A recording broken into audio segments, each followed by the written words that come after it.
We're back, my lady. Oh, you're back a lot sooner than I expected. You mustn't have run into any trouble then. Well, how did it go? What did you come up with? Actually, we're still investigating.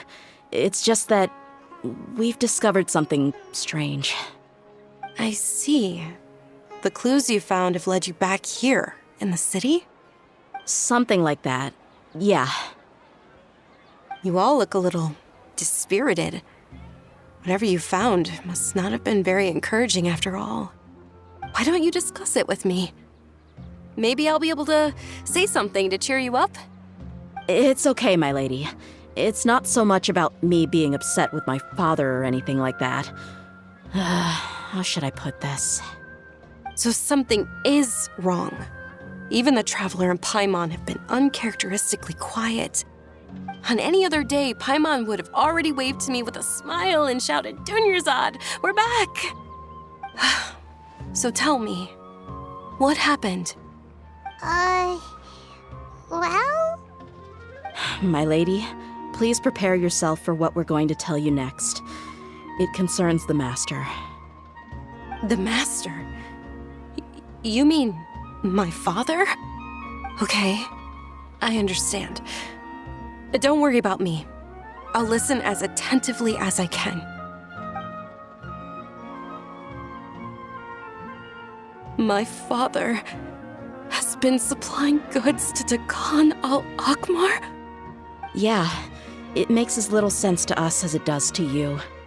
I've never doubted the Master's integrity, so I'm having a real hard time rationalizing how he could ever support an infamous brigade like them. Maybe he's not actually aware of the full story and just stumbled into the deal by accident.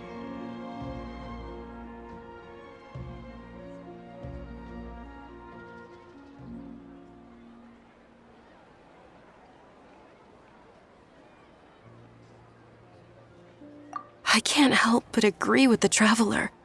Huh? You mean you feel the same way, Dunyarzad? Thank you for sharing all this information with me. Since you've told me everything you know, I should also tell you about some doubts that I've been harboring for quite a while. In the past, I thought that my father hired a bodyguard for me so that I wouldn't run away and get lost. However, there are plenty of capable mercenaries in the Corps of 30. Why did my father go out of his way to hire Dia? About that. Well, the Homayanis really needed bodyguards, so they reached out to the Blazing Beasts. Later, the Master told me that I was one of the best mercenaries he'd ever seen, and that I should stick around to become one of his bodyguards. He offered me a pile of mora, so I just signed on. Well, but that didn't really answer my question. Just think about it. Why did my father specifically reach out to the Blazing Beasts? Maybe the Corps of 30 just didn't have anyone available, or maybe someone recommended us. I've never given it too much thought. I think I get what you're saying. You'd think none of this was a coincidence. Precisely. At first glance, nothing seemed strange or out of place. But there are many parts of the story that don't actually make any sense. If my father had always been in contact with Dakan al-Akmar, then it would make sense for him to bring Dia into our house. You mean the goal all along was to get Dia to be your bodyguard? No, that's too much of a stretch. I cut all ties with my father a long time ago. He has no control over my life anymore. But that still doesn't rule out the possibility that your father has still been trying to influence your life without you knowing. So, the Master was not likely an innocent victim in all of this?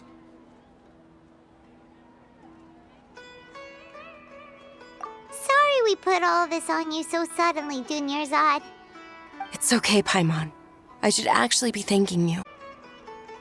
Regardless of his reasons, if my father has truly been funding a violent group of mercenaries, then it's my duty to bring him back to reason.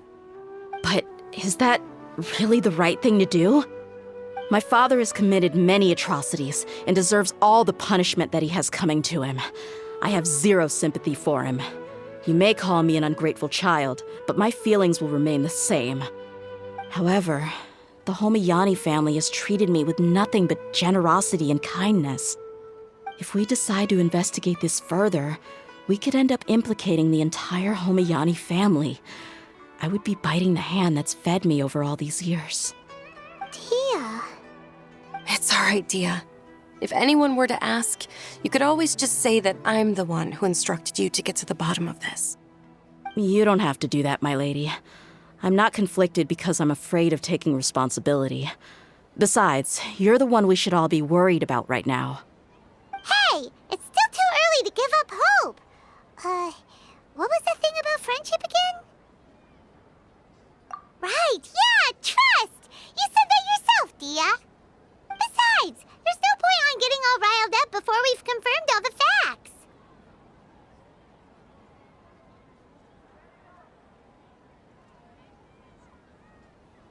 Thank you, everyone. That makes a lot of sense. I guess I should always remember the trust that I've placed in people. In which case, my lady, could you ask the Master to come out and have a chat with us? Sure thing. I also hope he'll be able to give us a logical explanation. Let's meet at the usual place then. Usual place? Ah, right.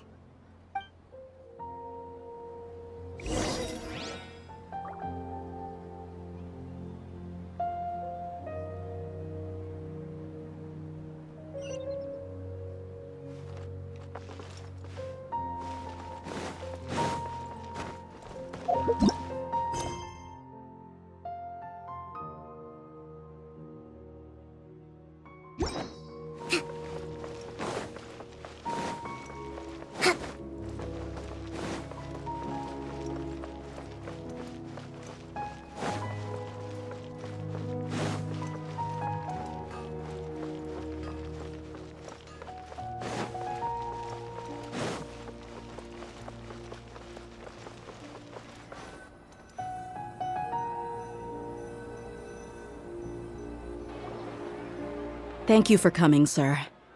Please allow me to introduce these two. This is the Traveler, and next to her is her travel companion, Paimon. Ah, yes, my daughter has mentioned them from time to time. It's a privilege to finally meet them in person. But we may skip all the pleasantries for now. What is the important matter you wish to discuss with me today? Well, we wanted to bring this transaction record to your attention. There's something on this record that we're all pretty curious about. So, that's what you found? Huh. Seems like I can't keep everything from you much longer. If you wouldn't mind, we'd like an explanation. Well, it's a long and difficult story. And to be perfectly honest, I'm not sure if I'm doing the right thing. What I do know, though, Dia, is that the truth will bring you no solace. If anything, it will likely cause you a great amount of anguish. Wait, me? Yes, I understand perfectly why you came to see me, and I am touched by your collective commitment to do the right thing. But knowledge always comes at a price, and sometimes, as they say, ignorance is bliss. Your father, Kusela, and I both believed that.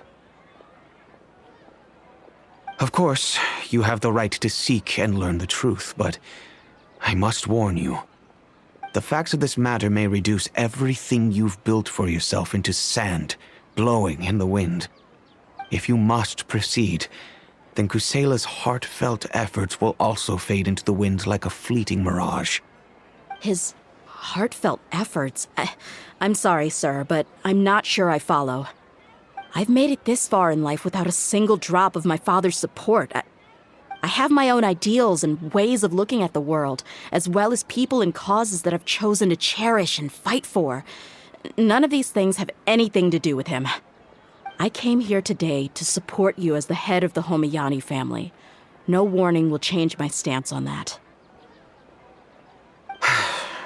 I understand. Then let me tell you a little story.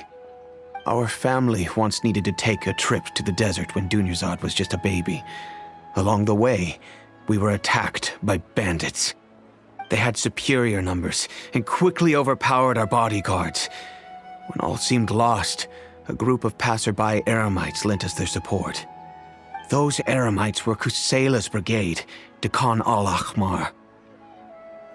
Kusela's men told me that the attackers were Eremite mercenaries, just like themselves.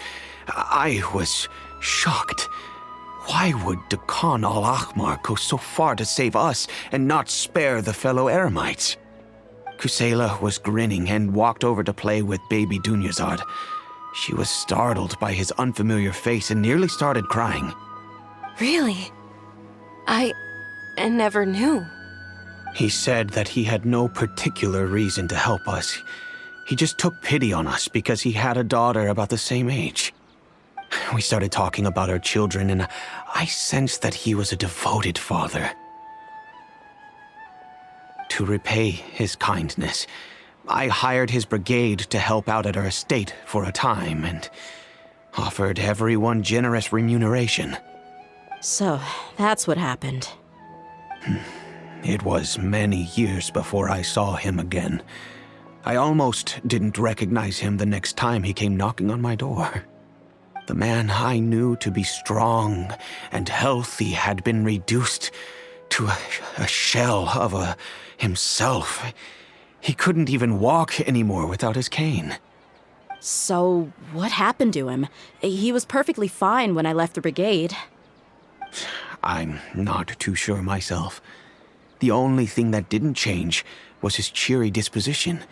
He said there was absolutely nothing to worry about and that he had gotten into a fight. That was all. He then suddenly asked me if Dunyarzad, now that she had grown, would need a bodyguard of her own.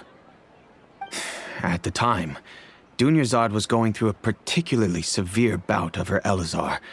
There was no need for her to have a bodyguard when she could barely leave the house. But he kept coming back to the topic. Come on, it never hurts to be safe. How do you know a bodyguard won't come in handy one day?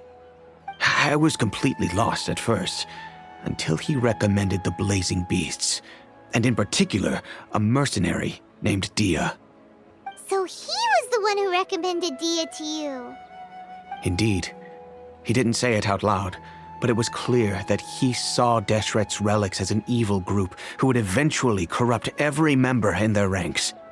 He was already beyond redemption, but he hoped that he would be able to detach his daughter from the vicious world of mercenary life. If Dia could stay in my house and keep working as a bodyguard, then gradually her affinity for the desert would decrease, and she'd be able to leave her previous life behind. And that's why you offered her such generous compensation? Yes, but not just because of that. From the moment that he asked me for that favor, I also began to see Dia as my own daughter. And that's also why I tried to persuade you to stay when you asked for permission to leave. I was willing to spend however much it took. Kusela saved my daughter and I all those years ago in the desert. I could never refuse him entrusting his daughter to me. He was always like that, acting like he's oh so smart and self-righteous. Kusela said that he'd reimburse me for a portion of Dia's fees. I refused to take any mora from him, but he'd always sent me funds anyway. Eventually, I just accepted them as a token of his gratitude. And that went on for a while until I received another letter from him a few years ago. The letter contained a request to help him buy food, weapons, medicine, and even explosive materials. Wait! Isn't that around the time that Dekan al-Ahmar started becoming more aggressive? That's right. When I started to hear some nasty rumors, I became wary. I wanted to meet him face to face to discuss things. But by then, He was no longer receptive to my requests to talk. If I had to guess, it's probably because he doesn't want to put Dia at risk. That thought occurred to me as well. I figured that he probably came to me for help because he had nobody else to turn to. After some deliberation, I decided to send him some food and medicine. I turned down all his requests for explosives and weaponry. I am aware that even such a reduced gesture of support could lead to others coming to harm, but I could not simply reject his plea for help. In the end, it probably was the wrong decision. I plugged my ears to the rumors and just chose a solution that made me feel least guilty about myself. If you can, please tell me where he is now. None of the things he's doing right now make any sense if he's just trying to keep me from getting tangled up in his world. If all he wants to do is steer clear of me, then maybe he shouldn't have brought me into this world in the first place. Oh no. Dia, please don't feel that way. I'm just angry because I can't wrap my head around any of his actions. I don't know. I really don't know. I don't think I can do it. But I guess you do have a point. We haven't uncovered the whole truth yet. We still need to figure out his exact actions and reasoning for these last few years. I'll do my best to help. Of course, anything between the two of you would need to be resolved between you and him alone. I don't know Kusela's exact whereabouts. Outside of supplying his brigade with some goods, I tried my best to avoid getting involved any further with him. However, there's a man on the list named Jawed. He used to be a mercenary in the desert and is now a member of the Corps of 30. He's responsible for supplying weapons and liaising with the Dakan al-Akhmar's merchant caravan. I think he should know Kusela's whereabouts. I've heard that he likes to have a few drinks alone and enjoy the cool wind at night outside the tavern. Maybe you'll be able to find him there. Understood. Thank you, sir. Then I guess this is bye for now, unless... I'll stay and be with my father here. To be honest, I'm still a little dazed and haven't finished processing everything quite yet. My father has indeed done something wrong, but if I think about it, I'm also not sure if there was a right way to handle this problem. I feel like our only course of action is to turn everything we know over to the Corps of 30 and let them render judgment. Yes. I am prepared to accept whatever verdict they choose. It's time to face my mistakes.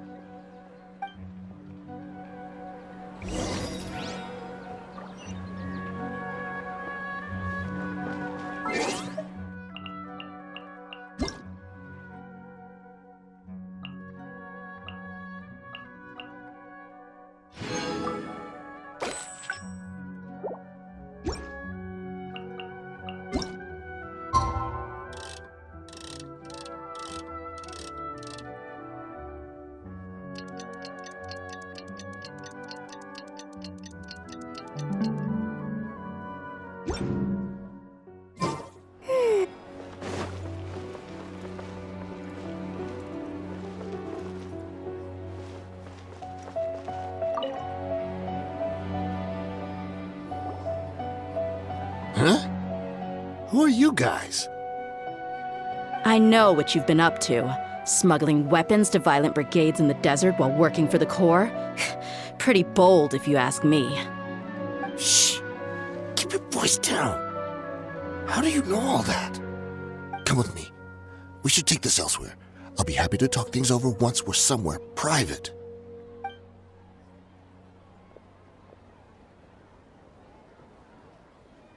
This place should do. All right. Back to my question. How did you all know about me? Don't worry about that for now. You know what kind of punishment you'll face once we report you to the Corps, I assume. Wait. There's no need to jump the gun. Let's talk this out. What are your terms?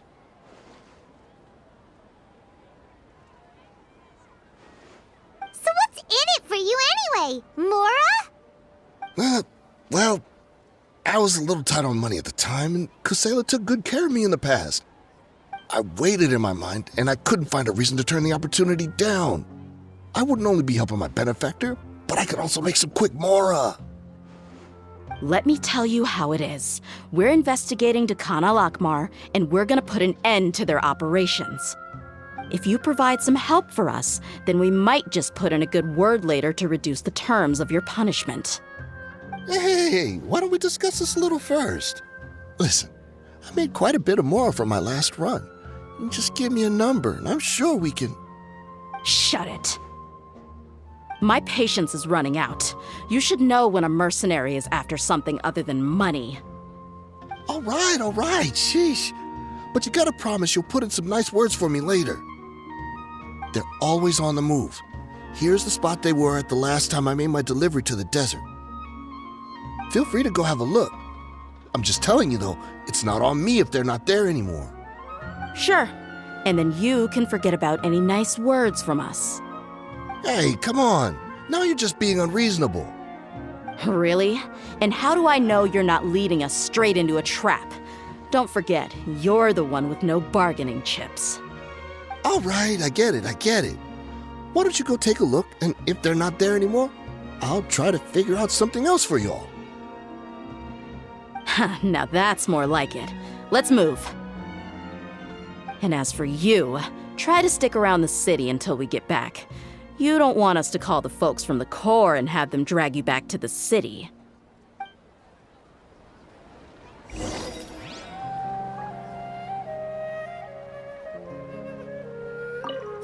Don't worry. I'm not going anywhere.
Seems like we're in luck. That should be their camp right up ahead. Let's go. We'll finally get to the bottom of this ourselves.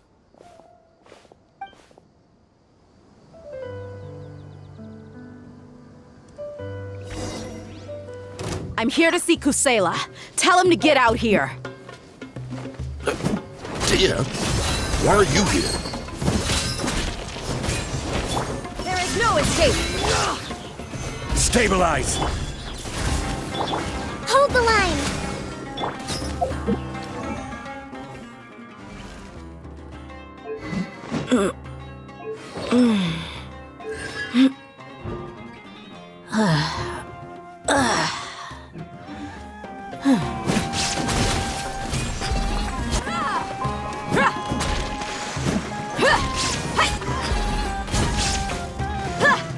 Let's get it on!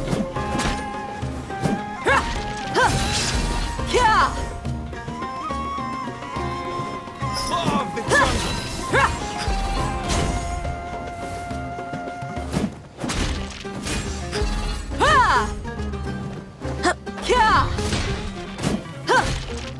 Haven't you all done enough? Oh, so are you also here to stop us? Stay out of this. It's got nothing to do with you.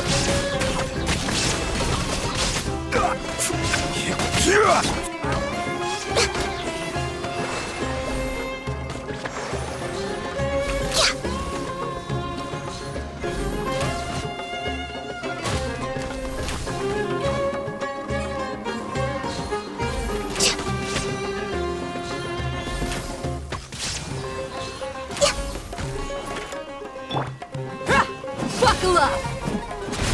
Ha! Ha!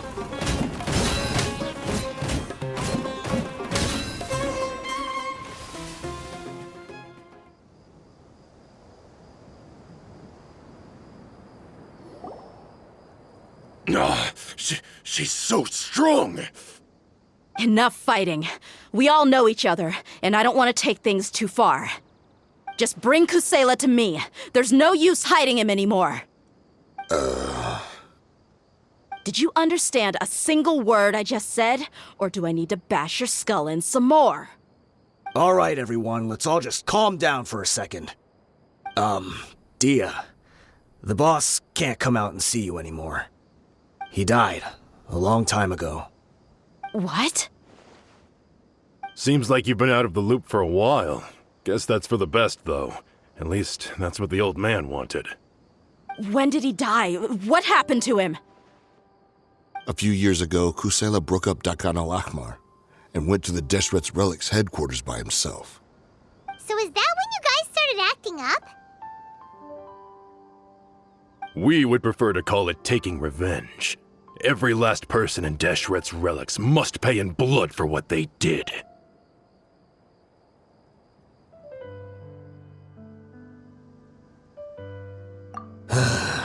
Let me start from the beginning.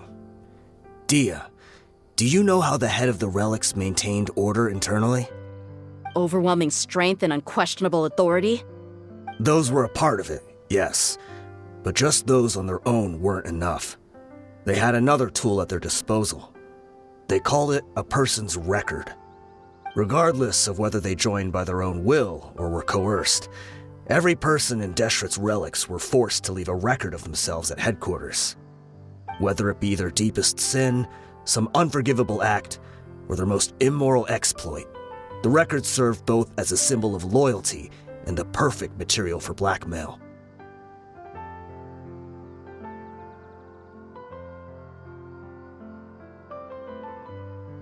That's precisely it. Every one of us have a record. Me, Bashar, Tikriti, and all the boys who grew up with Dia and ended up joining our ranks.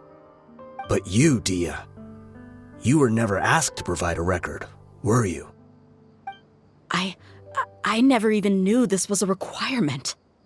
You were probably the only person in all of Deshret's Relics who didn't know about it. Ever since you were born, Boss had been trying to shield you from this organization's sinister rules. Not only that, but he also banned all of us from committing any nefarious acts. He said he'd take care of the dues we had to pay regularly to headquarters. But in the end, he was just an ordinary person. What could he do? He was forced to go to headquarters again and again to account for missed dues and incomplete records. He'd come up with all kinds of excuses and get beaten up as a result. We all knew he was doing that for you. He wanted to get you out of this world, no matter what it took. And that's why he became a shell of himself and couldn't walk without a cane. Wait, but that doesn't make any sense. I didn't know about any of this, and I'd never seen him get injured or beaten. Because you were too young at the time. How would you ever tell between wounds from a beating and wounds from battle? When you left home after that final argument with him, he seemed to age by a decade overnight. Even his hair went gray. So, even the blazing beasts were... Yep. It was all his doing.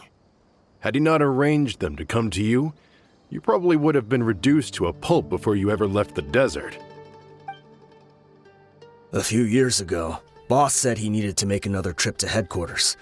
He was already pretty weak then, and we all assumed he was going to get beaten again.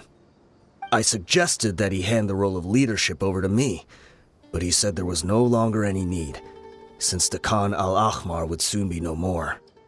His words made no sense to me, but that night, we heard that a massive fire tore through headquarters and razed everyone's records to ash.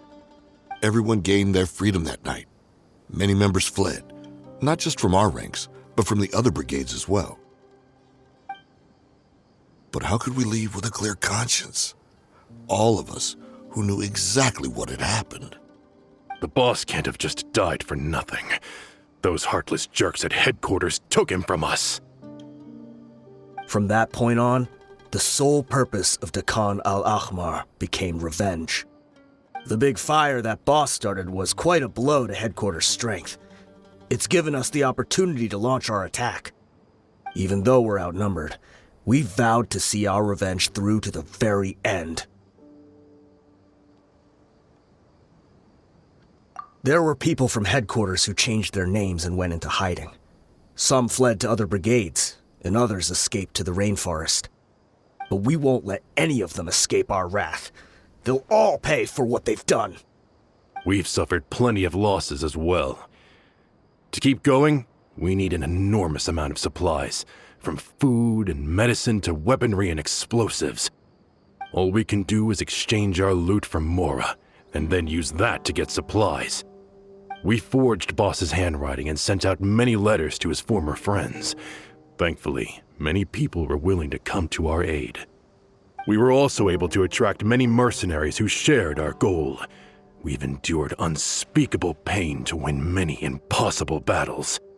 Deshret's relics have become weaker and weaker, and now we finally have an opportunity to directly strike their headquarters.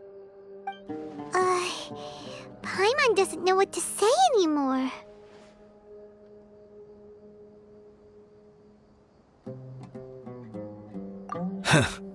We do know right from wrong, but we were sinners from the very beginning. We do not deserve the freedom that the boss won for us with his life. Boss always loved his old-fashioned hero stories. Those tales about sacrificing yourself to save the world. We used to always laugh at him for it. But in the end, he really went and lived those stories out himself. As for me, I never considered myself a hero. We're all the lowest of the low. We have no right to even imagine such an existence. But maybe those hero stories he liked foreshadowed everything that was to come. The spirit of the hero touched all those he had saved, and more people joined his cause. Maybe we were all just acting along with the play in the beginning. But as we acted the parts and recited the lines, we were drawn in. And now, we want to see the story through to the end. I'm sorry, Dia. I know you always found us insufferable ever since you were young. Just think of this as a madman ranting. I'll go with you. Huh? Dia?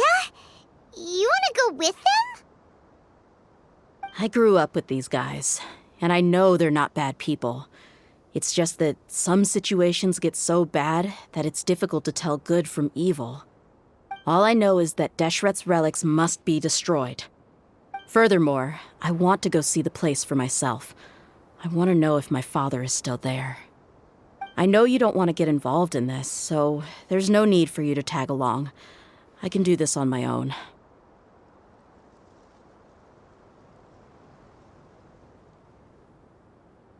Yeah, Paimon feels like we'd only regret it if we don't see this through to the end. Thank you. We'll be a lot stronger together with you.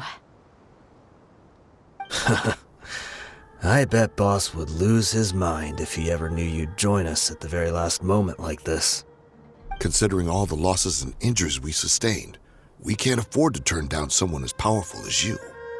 He can think whatever he wants. But the fact is, I owe him this much.